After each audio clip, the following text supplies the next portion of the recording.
time of year, only one can be champion. Let's go playoff racing! I said, hey, hey, oh, oh, hey, hey, there's no surrender. Let 'em hear my battle cry.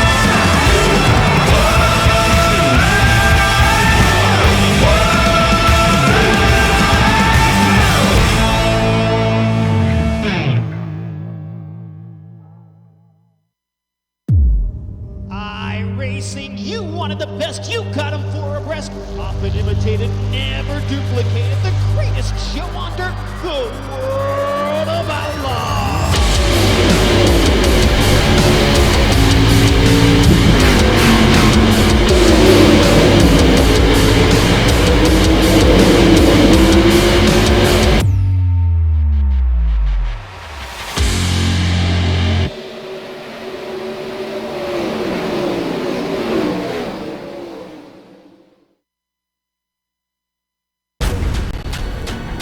This is the original esport racing game. This is iRacing.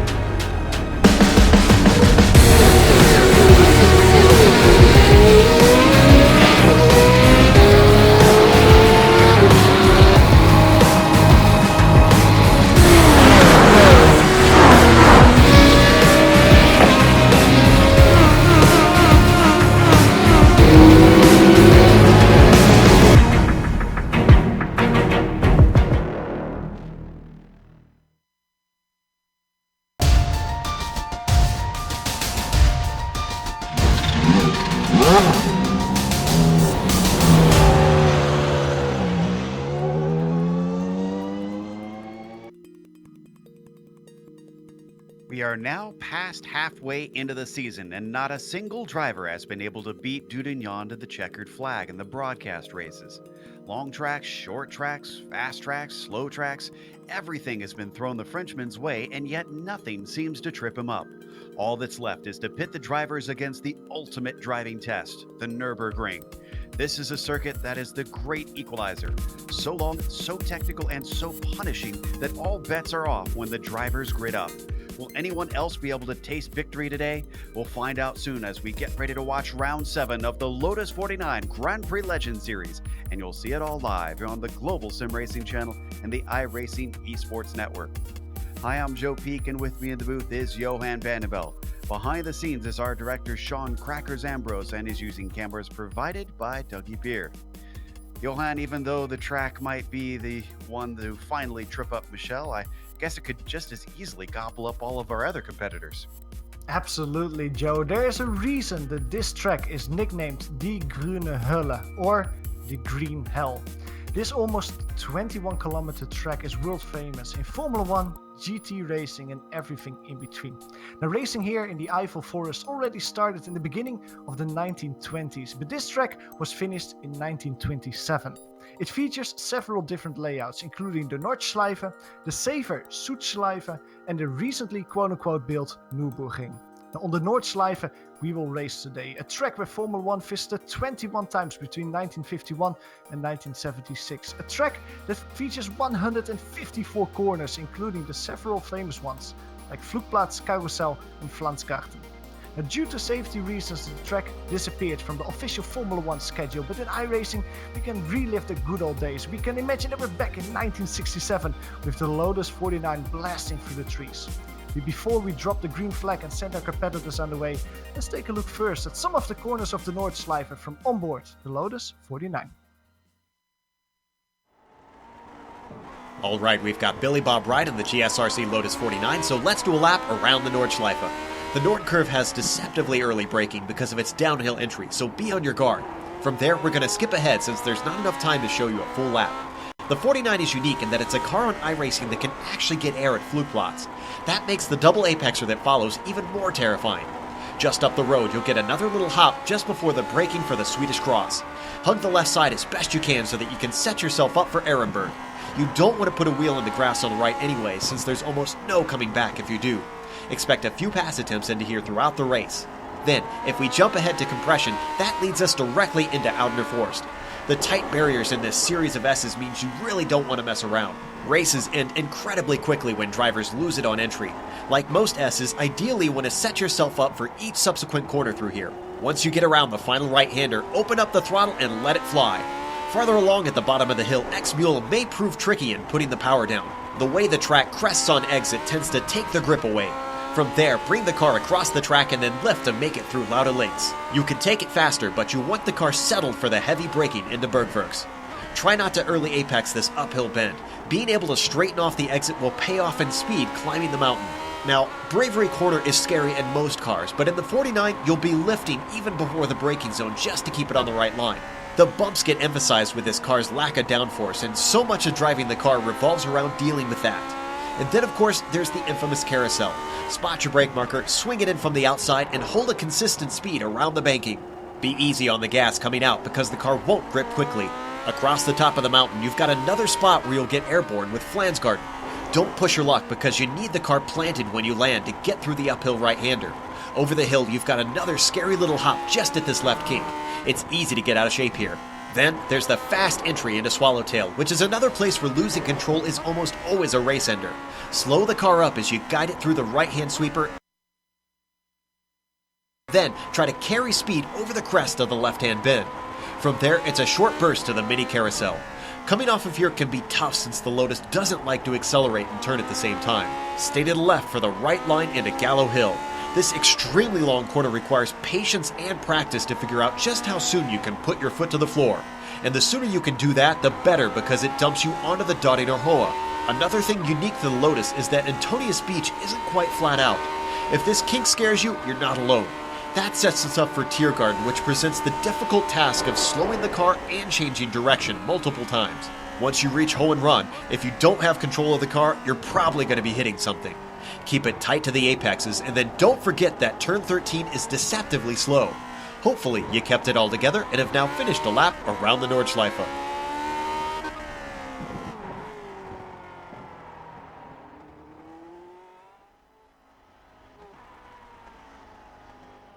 See a little bit of the lap around the ring, and we'll see all of it once we get going. But let's take a look at the points, starting off with the F1 Championship.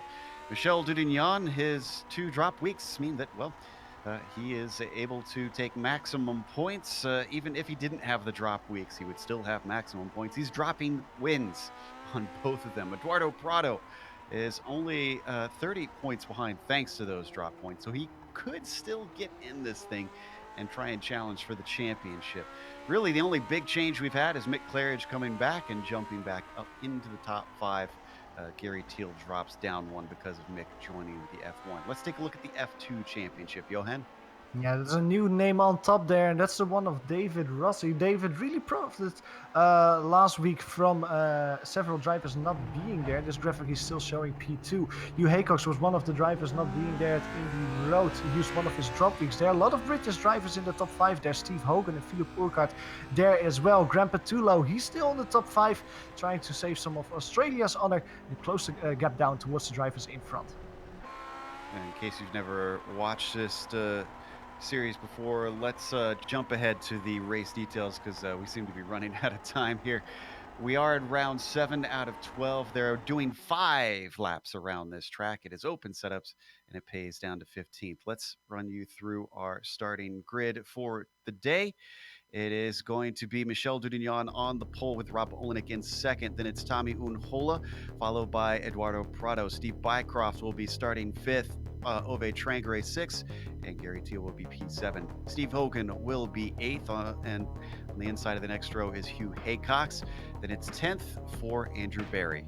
David Rossi starts in P11. He's flanked by Ian Haycox. Philip Urquhart starts in unlucky P13, flanked by Telmo Amaral. Colin Bentley, he starts on the inside of row 8. Next to him is Colin Coker. Jasmine Beach starts on row 9 next to Philip Blake, and Daniel Cedro and Jamie Hall round out row 10. 21st belongs to Alberto Pellegrini. Glenn Bakulis in 22nd. John Ambrose will be starting 23rd, and Craig Spitzer in 24th.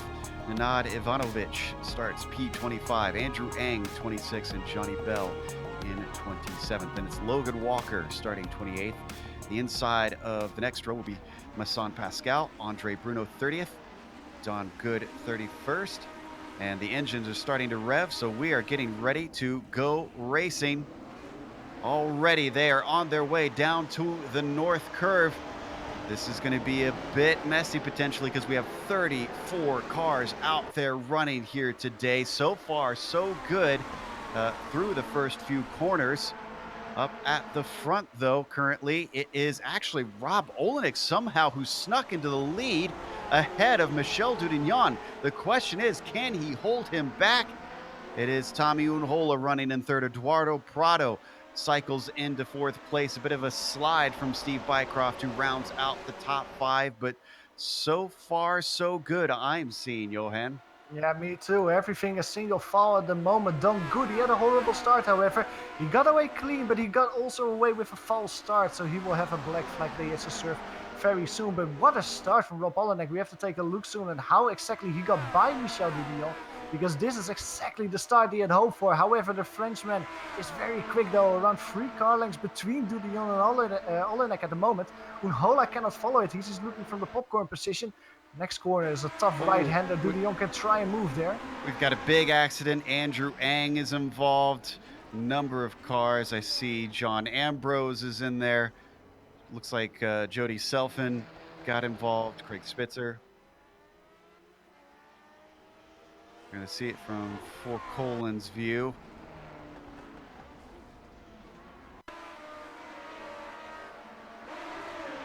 This was just over Fluklots, it looks like. Yeah, they all happened in front of Furcolin. He basically went over the crest and saw a bunch of cars spun in front of him. A lot of smoke as well. Several cars tangled up. You mentioned some of them. And once one of the cars goes spinning there, there's not really any avoidance that you can do except jump on the brakes and just pray that you go through it properly. And this means that basically the second or the final third of the grid has been separated from the rest. I see another spinner a little bit after that. Andrew Barry also went around. A lot of drivers involved in that accident. However, all the way up front, Rob Olenek, Michel Dudillon, they are still going. There's still nose to tail at this moment, Joe. With the Frenchman following very closely. He wants the P1 position back. It certainly looks like he's being held up slightly. And with some of these long straights offering a bit of a draft, I'm not sure that we'll be able to see Olenek hold him back. Could still hold on to the tail once Michel gets by. They've pulled a slight gap behind them to Unhola in third position. We've got another car spun off. That is Telmo Almiral a little bit farther down. He's having to wait patiently for drivers to go on through before he finally gets a gap, and now he's going once again. It's like just out of miss, hit, miss, but he's got some severe damage once he gets going. We're looking at the replay to see exactly how he got in this position. When we come back live, we'll have to watch a pass for the lead as well. There's miss, hit, miss. Oh, just a little grass on the exit. That's all it took. Yeah, and a little grass on the exit. Well, that was not entirely what happened with Rob Olenek. He had a little curb in the middle of the corner. We go to a replay maybe of that instant, because he had a little bit of curb around a minute ago. That unsettled his car. That was everything that Michel Dudillon needed to get by Rob Olenek. So now we have the Frenchman in P1. We go to replay of that now. Let's see, because they were heading up Castle Chen. So I'm guessing this is Bergwerks where they are currently, and you're right, yeah. Just clipped that inside. Michel pounced. He wasn't even going to wait for the draft to get by on this portion, and that is actually really sketchy through there. So that was brave stuff from the number 1 car. So we come back live. He's already making good on this clear track because he's 8/10 ahead of Olenek. Yeah, the corkers of the bottom. What you say, it is a sketchy place to overtake, but it's also, you have a lot of places on this track that are quite a bit quicker than there, so it's probably one of the preferred passing positions for Michel Dudillon. This way you could get by cleanly. Meanwhile, you can see on screen Rob Olenek, he's just not able to follow the Frenchman closely. The gap has already increased to over a second. Rob Olenek is just falling away now. Meanwhile, P3, that battle is heating up. Eduardo Prado, the Brazilian, is putting Tommy Miko and Hola under pressure. As we ride on board with Eduardo, looking up ahead. He, again, only needs to stay close until they get to a long, flat-out portion of this lap. There are a few in this car, believe it or not. As hairy as it is to race around here. They work their way over Flansgarden, back up the hill. They hit the Stefan Beloff S's. They have lost about 1.2 seconds up to Olenek, so not drastically far behind. They could still run him down.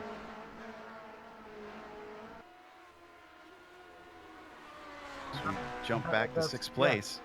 Yeah, that's another nice battle that's happening at the moment. Gary Thiel and Overtrangerate very close together. Interestingly enough, Overtrangerate started in front of Gary Thiel before this race, but Gary Thiel on the first lap of this, we're only still on the first lap. You don't think about it, how long this track is, but Gary Thiel got by the Norwegian. He's trying to drive away a little bit, but he just is not able yet to really distance himself from Overtrangerate. Overtrangerate stays close, is able to put pressure on Gary Thiel there. Once they go now onto the really long flat-out bit of the track, I think that Overtrangerate might even use a little bit of draft to get the P6 position back. On to the Dade Nohoa, looking to see if he could pull that slipstream, but Gary Thiel seemed to have gotten himself a pretty good exit. It's only just now starting to reel him in. You can see behind them that Hugh Haycox and Steve Hogan are also getting close to one another and making a pass. But Rob Olenek seems to have dropped off of the draft just enough that Dudignon has broken it. And indeed, it is Tommy Unhola instead who gains on second place, pulling Eduardo Prado along with him. So the battle for second closing in. Yeah, interesting that Rob Olenek is just not able to close the gap to Michel Dudillon, but at the same time also not able to distance himself from the Finn and Brazilian behind him. Meanwhile, the battle between Gary Thiel and Overtrangerate, we were looking at it a little while back for P6. That one is still very close. Only 2 free car lengths between the two. Overtrangerate got a lot closer over the Duttinghunger. Not close enough to really try a move just before the start-finish section, Joe. Staying within touch. They come up to High Oaks now. The right-left that leads onto the straight coming up to Flugplatz. However, not completely flat out. They go through a little kink. And then the infamous rise where these cars actually get airborne. Look at that! Up into the air, both of them 4 wheels off the ground. And both manage it successfully this time. But look at the run from Trangrade.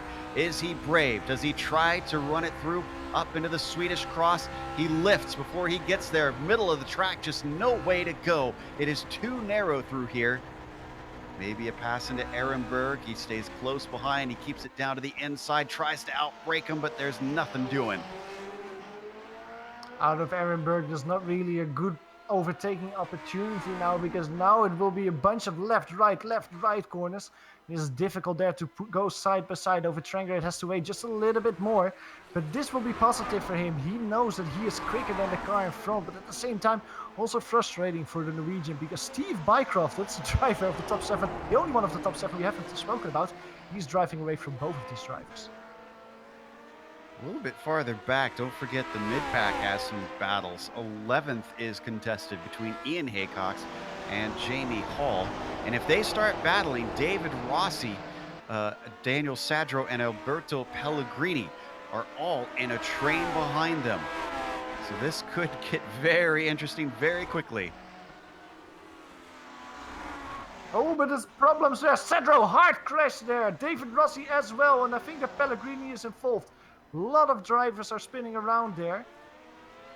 Shows you how hard it is to avoid incidents. Yeah. Well, and actually it was two separate incidents. How bizarre. I think what happened was David Rossi got a little bit of oversteer. Daniel Sadro saw him slowing down, but by slowing down, by jumping on this brake, he spun around himself. Now he can continue. It seems like Pellegrini was the one involved that just couldn't avoid David Rossi. And he had hard contact with him. I believe all 3 are still going. David Actually, Grossi is out, yeah. Yeah, oh, well, back up to 6. It is still Teal and Train Grade trying to sort this one out, but they have reached Kesselchen as they climb the long uphill towards the carousel. Train Grade starting to gain. Ooh, much braver through there. Oh, but he's going to be squeezed off track. You cannot stay flat out with your wheels in the grass, and Ove Trangrade has to give up the ghost at that point. Now through Bravery Corner, big lift through there. Both of them managing to go through, but that was hairy. Praying for Klosterval, very fitting there, but almost over Trangerate. Pulled it off with 2 wheels over the grass. He has to give in, however, through the carousel corner. This is one of those corners where if you're very good at it, you can win a lot of time on your opponents, maybe more than in the quick corners. Another one of the carousel corners here.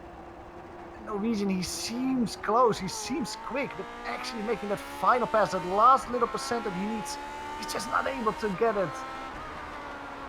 It's that Scandinavian blood. He certainly seems brave today, willing to go 2 wheels into the grass in order to try and make a pass. But now that they hit the highest portion of the circuit, it's all downhill from here. And Ove Trankerade is hounding Gary Teal all over this course, looking for a way by. Vipperman looking a little bit shaky. Gary Teal, some mistakes here and there. The car weaving back and forth. And we're going to come down into Bruchen now, and once again poking his nose every which way. Ove Trangrade just desperate to get by. It's just not working for him at all. They're going towards Flansgarten around this area over Trangrade. He has better racing lines at almost sees. He goes way wider. He uses a lot more of the track than Gary Teal in front of him. He's just not able to use that extra momentum, that extra track space into more speed and more momentum to make that final pass. Heading on board, you can see the bumps and the elevation changes. That suspension is working overtime. Another big crest there where they get incredibly light, and Ove plugged up behind Gary Teal through the Stefan Beloff S's.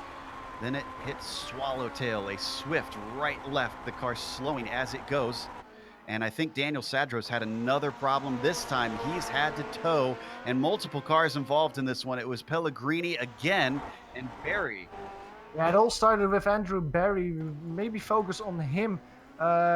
3 drivers that actually had incidents earlier in this race. Andrew Barry lost it, and Pellegrini and Sadro were so close by that neither of them could avoid it. And Andrew Barry, he really was the one causing that all. And he said that Alberto Pellegrini, he can continue, and Andrew Barry, luckily for him as well. We go now to a replay of the incident above the orange car's Barry. He just loses there. So first is Pellegrino, and then it's Sadro. All piling into each other there. Andrew Barry is now also parking his car on the side of the road. He has too much damage as well. That means the 2 drivers are knocked out of the race following that crash. If we come back live, Gary Teal not only lost the position to Trangrade, he had a wild moment. This is definitely worth a replay. It's not often that you can come into Tiergarten, put wheels off the track, and still survive. This would be a great view from on board. Watch the right side of the car.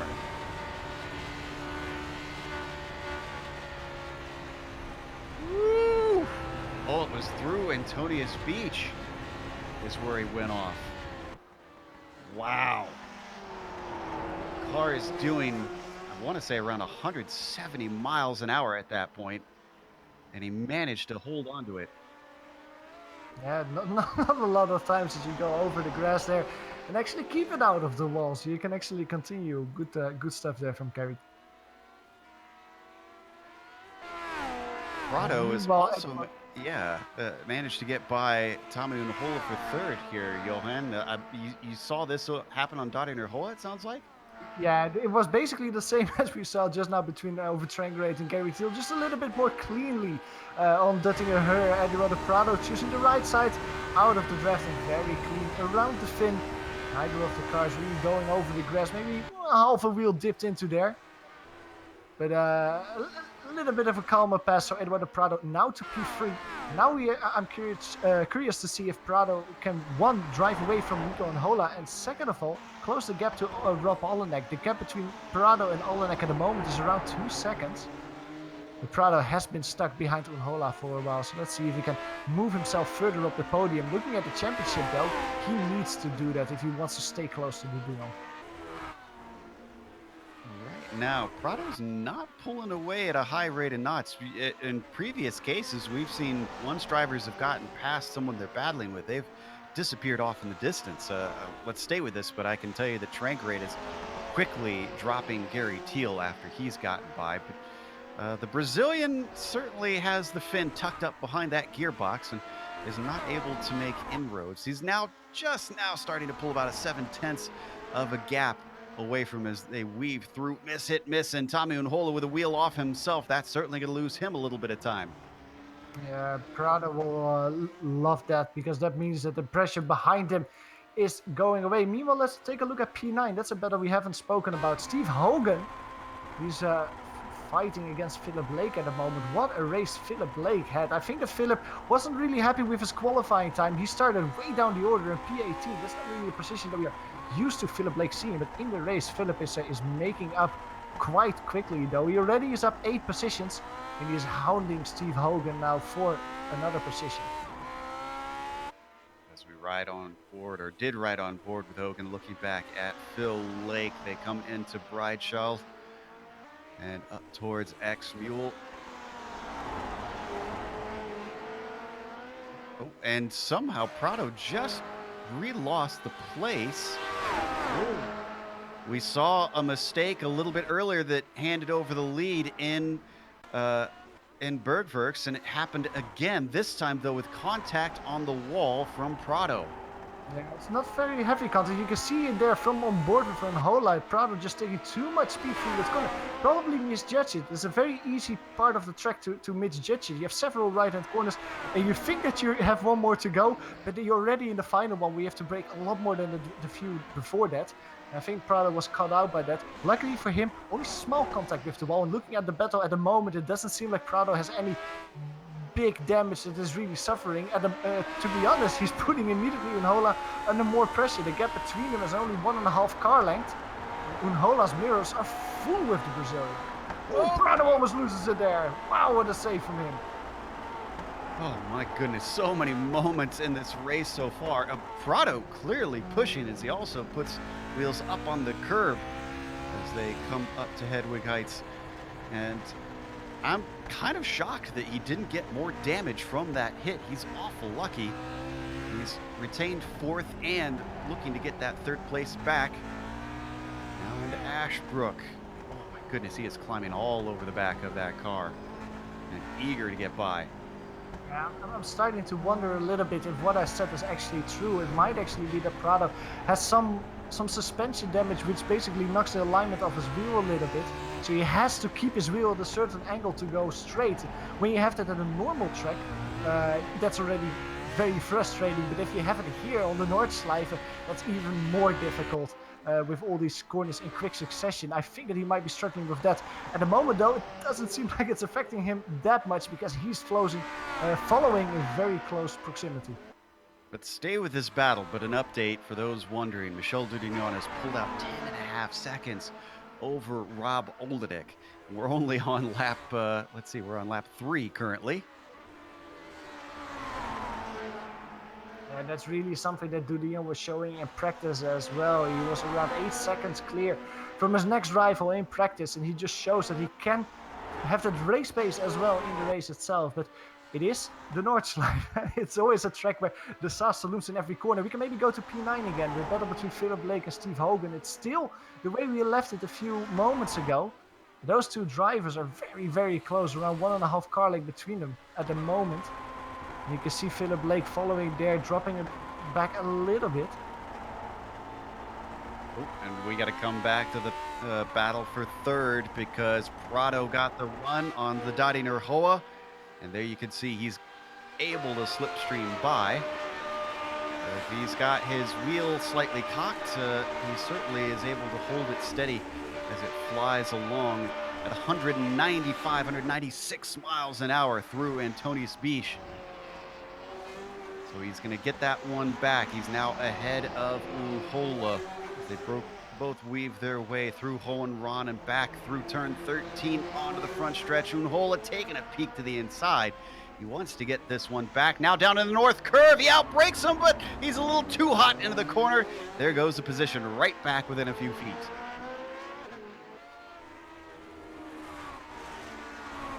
Let's watch this one again from Unhola's perspective. He thought he had something there.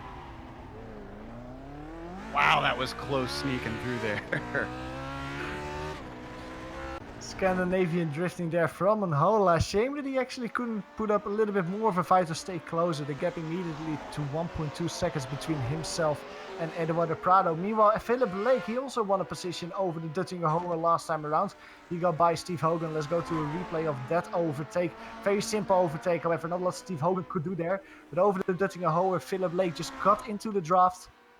A little bit of weaving of the car in front, a little bit of weaving of Steve Hogan there. Philip Lake choosing the left side, getting past.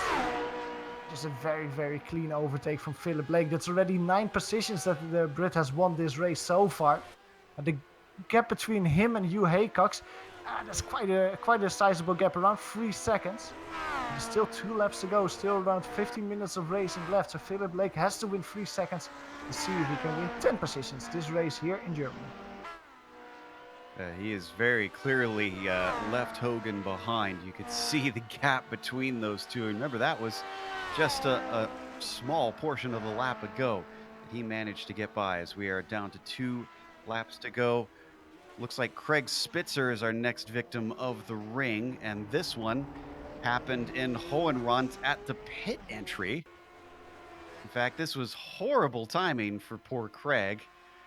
Yeah. He found one of the few places where you could hit a tire barrier around here. I mean, better the tire barrier than the concrete or the metal barriers there. Just a little bit too much speed through the corner there. Going with his wheels over the curbstones and then losing control. And luckily for him, in one of the softer barriers here on this track, he can continue though, but he loses a position. He drops down to P16. Do you know what faceplant is in German? I'm curious. I'm not gonna try that. I'm afraid Okay. I'll insult some people there. It feels a little bit like that for Greg. Luckily for him, he can continue. So it's maybe a half a faceplant. Yeah. Now, down in 17th, don't forget Jasmine Beach and Glenn Baculus. Now, have they traded positions just recently? Because they just came off the Dottinger Hoa. And that was actually Jasmine Beach handing the position over, it looks like.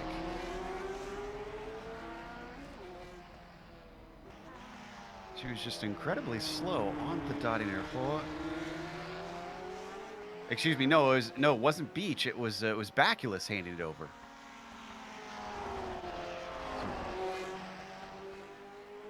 Yeah, strange occurrence there. Glenn Baculus driving around with 7 minutes 30 lap times. He's not that much slower than Jasmine Beach. Those two drivers are on quite a similar pace at the moment.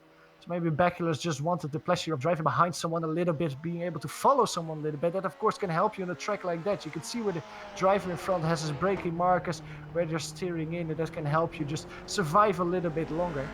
With 1.5 lap to go, that's of course one of the things that you want to do here at the Nordschleife. A lot of drivers I see at the moment as well back on track that had problems earlier in the race. I see Philip Urquhart back on track, Robert Reynolds, I don't think he had a problem, but he's still driving around. Philip Urquhart, he's driving around at P27, currently on lap 2.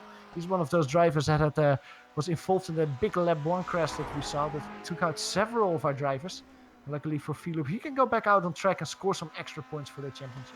Yeah, I'd say there's so much extra track that you could get out and have some place to yourself just to kind of run and get some either safety rating or poach some positions as we look at the battle for third once again. Tommy and Holen not dropping off with Prado. The only two that we've seen battling that actually seem legitimately close on pace to one another and has given us a great tussle for the final podium position. I know it says 2 to go, but around this track, it really needs to read something more like 1.5 to go left for these drivers. It is just so long around here. Yeah, You're mentioning their last lap times. The lap times difference between Unhola and Prado, less than 1/10 of a second. Now I actually want to involve another driver because Steve Bycroft, he's not in this battle at the moment. He's around 3 seconds behind this pair. If you include him, these three drivers are within 2/10 of a second of each other, with Steve Bycroft slightly quicker. I think that if Unhola and Eduardo Prado start to fight a little bit in the final lap, especially in this infield section, and just kill a little bit of their lap time, it will be Steve Bycroft winning a lot. We saw a car there spun around in the opposite direction. That's the car of Philip Urquhart. He had some problems a little while ago. He's waiting his turn to turn his car back around. Yeah, he just wants a clear bit of track, so we'll let him be and not embarrass him anymore. But currently our battle for third working its way through the mini carousel and up to Gallows Hill, one of the most important corners of the lap. A good exit here will pay dividends all the way down the Dardanelles. Now, what can Prado and Unhola do with this corner as they finally get the cars to stretch their legs and get the speed up 160, 170 miles an hour as the engines wind up? You can see Andrew Ang just had a crash. We don't have to go to that. He smacked the barriers quite hard, but he can continue. Meanwhile, I am focused on this battle with Unhola and Prado because the gap between them is quite big, to be honest, Joe. But you can see that Unhola just has so much more momentum, around 10 kilometers an hour quicker than the car in front. Is closing in, but he's running out of road here. Prado is still in front of him, and Unhola is not close enough to try and maneuver as they go to the start-finish section. Past the pit entrance now, and it's still Prado in front, around 3 car lengths at the moment. Not enough space here with the final lap that they're entering now to put it side by side, but the finish is close, but he needs to be a little bit closer 1 lap from now if he wants to overtake Prado in the last possible moment. All of this is taking place behind first and second, which are separated now by 15.5 seconds. There is our leader, Michel Dudignon, putting another dominating performance on as he flies through Fluke Plots. And now working his way through Cottonbourne towards the Swedish Cross. He has been just unstoppable, and he's on the final lap of the race. All he has to do is make it around just these few more miles to take his 7th checkered flag of the season. 7 wins out of 7 races if he can do this. Yeah, that's incredible consistency, incredible dominance from Dudignon there. But there's still a nice battle going on behind him for P3. Eduardo Prado and Unhola. Now, interestingly enough, Eduardo Prado, he's not driving away at the moment from Unhola. The two are still really, really close together. 2 car lengths as they're going. I think this is through Arenberg. Out of that corner, Unhola is still very close. But now, we mentioned it before, this corner of sections of corners, just quick left, right-handers, quick succession to each other. Difficult to put it side by side though. Unhola is close. He's very aggressive on the corners there. Might actually get almost a corner cut penalty there the way he's doing. He's looking there left and right, trying to surprise Prado, trying to get by him. Prado is driving defensively though. He's not using all the track that's available to him. He's actually looking at all the heavy braking markers, just defending his inside, closing his inside. He knows that an attack from the fin is not far away. Boy, it's going to get fascinating once they get onto the Dardanelles, but they got a long ways before they do that. Question is, Unhola going to try something a little bit sooner than that? Potentially. They now swing down into the Spiegel curve and then through miss, hit, miss. Oh, and a slide from Unhola. He manages to catch it. He loses a little bit of critical time, though. He's going to have to make that back up and get back to the gearbox of Prado. But what a save from the Finn. I think this was exactly the same mistake that Prado did a few laps ago, just misremembering in which corner he's in, taking too much speed in that corner, and then having to step on the brakes last moment to avoid the wall. The Finn did it, however, but like you said, Joe, he loses very, very valuable time, and the gap between Prado and Unhola has increased to around 1 second. He's going to get a little bit of that slipstream. I think he'll manage to pull back up to them now that they head through Bergwerks and on to the long run up Kesselchen. Another spot where the drivers pick up a lot of speed, and they are flat out for a relatively long section of track. Having to just feather the throttle through these few kinks, and now you can get fully on the power. He's lost that time enough. I think that he's not gaining all that much. Yeah, it seems like that draft, that little bit of slipstream that he had to Prado, that really helped Unhola to stay close. And now the gap has increased to 1 second. It gets more and more difficult for the Finn to stay close. You can see on the bottom of your screen the actual current gap, 1.3 seconds. So the Finn is losing connection. Looking ahead of them, there's not any traffic as well that can throw some extra wrench in the mix. These two drivers really have to let this battle be finished on actual skill and on actual race pace. And Unhola is just losing a little bit by a little bit to Prado. And Michel Dudignon currently working his way through Brunchen, it looks like. YouTube corner, sometimes referred to as, with many a fan lined up taking footage on the ring and then into the ice curve. There's not much left to go. Down in 10th position, Hogan in another battle, but this time it's with a different Brit. It is with Jamie Hall instead. These two drivers are close. Jamie Hall made up a lot of time last lap. 4 seconds he was quicker last time around. So he definitely has the pace advantage on Steve Hogan. And then it's a difficult question. Are you going to try it here? Are you going to try to get by here and then just try and distance yourself before you go to the Duttingerhoer? Or are you just going to use all the slipstream available to you then to finally realize that pass? These two drivers are very close together. Around half a second, Jamie Hill is trailing Steve Hogan. We watch those two weave their way along the mountain. Boy, these shots really show how little room there is on either side of the track to have a mistake. Just no runoff in this old school style track, but we need to go to Michel Dudignon because there's just a handful of corners left to go as he lets that Ford Cosworth engine unwind one more time up the Duttingerhoer. He's got 21 seconds over Rob Olenek. We asked whether or not anybody will have anything for the Frenchman. That answer is a firm no today. Olenek managed to get by on the first lap, but there are opportunities to pass. Dudignon took them when he needed them, and he got back up to the front, did not look back from there. Through Hohenron, just about to lap Robert Reynolds up ahead of him. Reynolds trying to pull off so he doesn't have to do an extra lap. No, he is going to do an extra lap because the victory goes to Dudignon without overtaking him. And let's go back to the battle of PT and Steve Hogan and Jamie Hall are still very close together. There are around a minute left to go for these drivers. They were a minute behind Michel Dudignon. Just a quick update. Hugh Haycox just had a little spin. He loses one position to Philip Lake, but he can continue. He's still in front of these drivers. Jamie Hall and Steve Hogan, they're coming across Hugh Haycox if he has a little bit of damage, but they're coming out of the last corner now as well, onto the Duttingerhoer. This is what we talked about, Joe. This track will decide who will finish in the top 10. Steve Hogan is still in front, however, but he will have now Jamie Hall with slipstream and with the pace advantage that he showed over the Duttingerhoer. He's diving immediately into the slipstream of Steve Hogan, who very smartly tries to keep it all the way on the right side. Does he go to the left side to defend? He stays on the right side, They will have no draft of Hugh Haycox in front of them, who's going a little bit slower.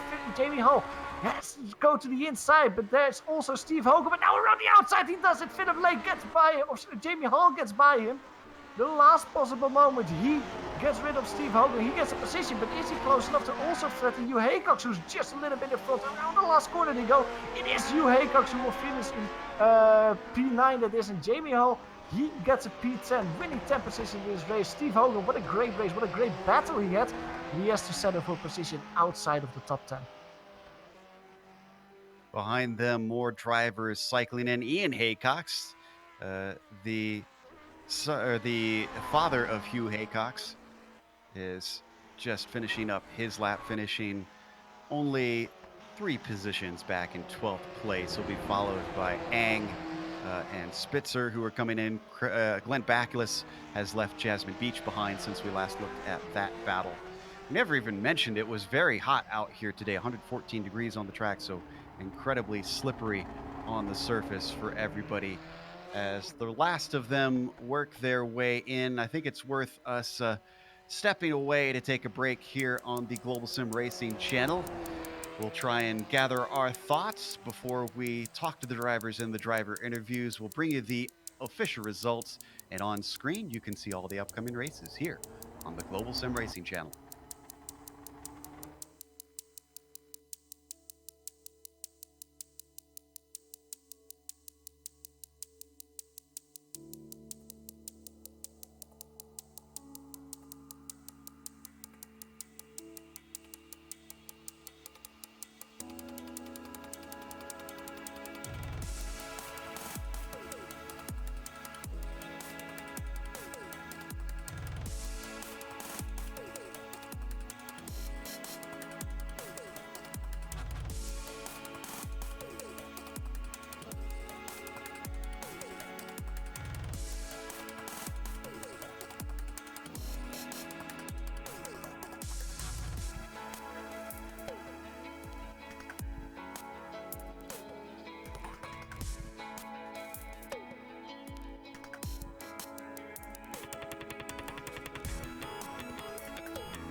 Welcome back to the Nurburgring. The Nordschleife saw the Lotus 49s tackle it today.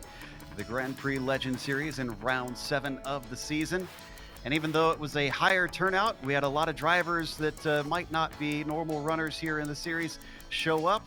It was still our regulars who managed to take away the top spots, including our driver who has won every single race so far this season, Michel Dudignon. Rob Olenek actually took to the lead, but didn't manage to lead a lap this race. He finished in second, 21 seconds behind. Eduardo Prado had to fight for this third spot with Tommy Unhola, who finished fourth. It was a tussle all 5 laps between them. Steve Bycroft got a top 5 with Ove Trangerade finishing in 6th position. He was fighting with Gary Teal for much of the race, but once he got by Gary, that was lights out for that position. Gary wound up in 7th. Phil Lake was 8th, and Hugh Haycox, who was fighting for part of the time, took 9th. He was just ahead of Jamie Hall in 10th. Steve Hogan is the first driver outside of the top 10. He was in the top 10 for basically the whole race except the last few corners. Great battles on screen with him. However, Ian Haycock is not a driver we saw a lot on screen today. He finishes and started the race in P12. Andrew Eng, I think that he's a hard charger of today. Started in P26, finishes in P13. Great result from Andrew Eng there. Craig Spitzer, he had a spin last lap, finishes in P14. However, then a good battle we actually saw on screen when we were on the break between Jasmine Beats and Glenn Baculis. Two drivers finished within half a second of each other, finished also P15 and 16 respectively. Colin Bending comes home in P17 just in front of Logan Walker, and Robert Reynolds is the last driver on the lead lap. Then Andrew Barry, he rounds out the top 20, one lap down. Just want to give a bit of credit to Robert Reynolds. Usually we don't get to say that he finishes on the lead lap, so a huge round of applause for the number 33 car. Johnny Bell finishes 21st with Giulio Fercolin in 22nd. Daniel Sadro with problems had to settle for 23rd place. Nenad Ivanovic was one of the ones involved. In fact, he was the one that essentially started the incident we saw in the first lap. He finishes 24th. David Rossi, P25. Andre Bruno with a 26th position, and Alberto Pellegrini 27th, and it's Colin Coker in 28th, 4 laps down. Philip Urquhart, we saw him stop at the side of the track. He finishes 29th. 30th it goes to Masson Pascal. And then the last of our drivers, pretty much all DNFs, John Ambrose, Telmo Almiral, Jody Sellen, Don Good, Douglas Waite, and Nicholas Schmaltz round out your field today. We have at least one driver to talk to who has enough breath to talk after that. Tommy Unhola, who gave us a vast majority of the action that we followed today. Tommy, what a battle between you and Eduardo. You were two of the few drivers who actually seemed evenly matched on pace out there.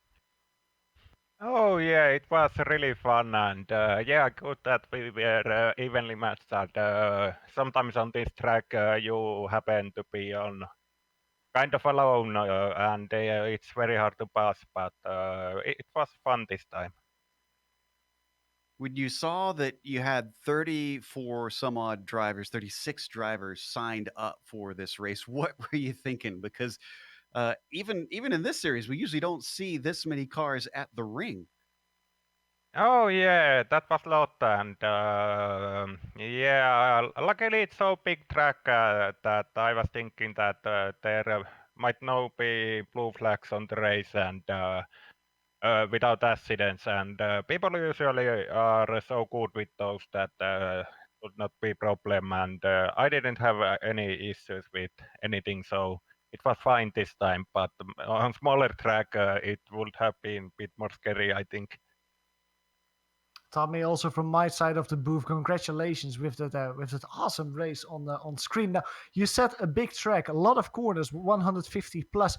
You actually seem to have some favorite corners. First of all, the first corner, that was one of the corners that you really tried several times to make that overtaking move on Prado stick. Was it really a place on the track that you felt you were quicker than him, or was it just like the easiest place to actually try an overtaking maneuver? Yeah, well, I think it would have been possible, but I braked bit later than him. But problem was I braked on the bump every time, and one lap I think I was turning and slided across the track. Sorry for that.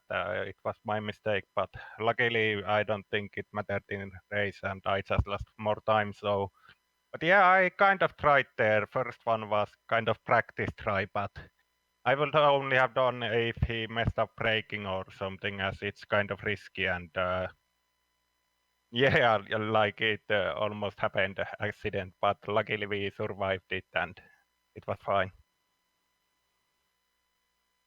Well, thanks for coming and talking to us afterwards. Commiserations that you didn't get onto the podium, but a 4th place is still going to be a nice haul of points today. A well done race here at the ring. Oh yeah, thank you, and it was fun. So see you guys later. That was Tommy Unhola, who finishes 4th today. Up next, we've got Phil Lake. Johan, I think 18th to 8th is a pretty nice feat.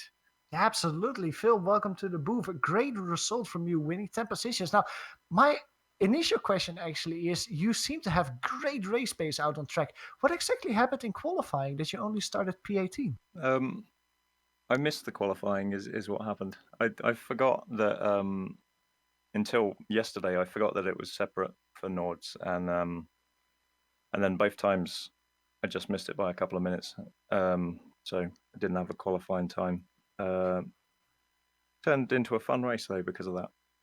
Yeah, absolutely. You had a lot of overtaking maneuvers that we actually saw on track. What was really your strategy going down? Was it basically just waiting around till the other people in front would inevitably make a mistake and you go past them, or were you really attacking every time, trying to go left and right? Because we heard Tommy just say that it was really difficult to pass too. Yeah. My strategy going in was sort of keep it clean and I hope everyone else makes mistakes, but nobody really did. It didn't seem like there was too much attrition at all. So at least not in front of me anyway. So then my strategy became to sort of put as much pressure on the guy in front as I could. So just stay close and try and force them into little mistakes. Worked out with a P8 in the end. Now, one thing that we saw after the race was the incredible track temperature at the end. It was 46 degrees Celsius, over 100 degrees Fahrenheit when the race was over. Did that bother you in any way? Was it extra slippery out there, or did you set up your car in such a way that you could counteract it a little bit? We had similar temperatures in the race last night. I did make a few setup changes just up to the drive ramp on the diff just so you can get on the throttle with a bit more confidence without wheel spinning everywhere. So yeah, just little adjustments for the weather, but you have to be so careful here anyway. There's a lot of the lap that you're not even on full throttle. Absolutely. Well, congratulations at least with that awesome recovery race, winning 10 positions in the race, finishing P8. Thank you for talking with us, Philip Lake. Yeah, thanks guys. Phil Lake with a nice climb. I can understand where he's coming from, as I have certainly missed qualifying on some races where they have that separate qualifying. Used to be normal here in iRacing, but now they've gone to the attached qualifying for most. So force of habit. But that's going to close us out for the day with the last of our interviews. So we want to thank the Lotus 49 community for another season of coverage, bringing us back for all the excitement here and the Grand Prix Legends series. And also a thank you to iRacing. If you have not subscribed to IESN, make sure and go to their YouTube page. You'll know if you haven't because the subscribe button will be big and red. Click on it and you get all of the Grand Prix Legends series in your YouTube feed. Thanks to companies that provide the software and hardware for our broadcast listed here on your screen. And additional thanks go to June Lalonde, who provides our wonderful music. See the screen for how to get a hold of more of her great work. Thanks to the team today, Johan, Sean, and Dougie. If you'd like to find out more about GSRC, including upcoming races, you can find it at globalsimracingchannel.com. We're also on social media. Our Twitter is at GSR Channel, Facebook at Global Sim Racing Channel, and Instagram at GSRC_Graham. Next week, a much shorter track for these drivers, but still tricky. Mosport, Saturday, August 3rd, a week from now. That'll be at 9:30 a.m. Eastern. We also have upcoming races for other series listed on the screen, so check those out and mark them down on your calendar. But until next time, race clean, race hard. We'll see you on the track.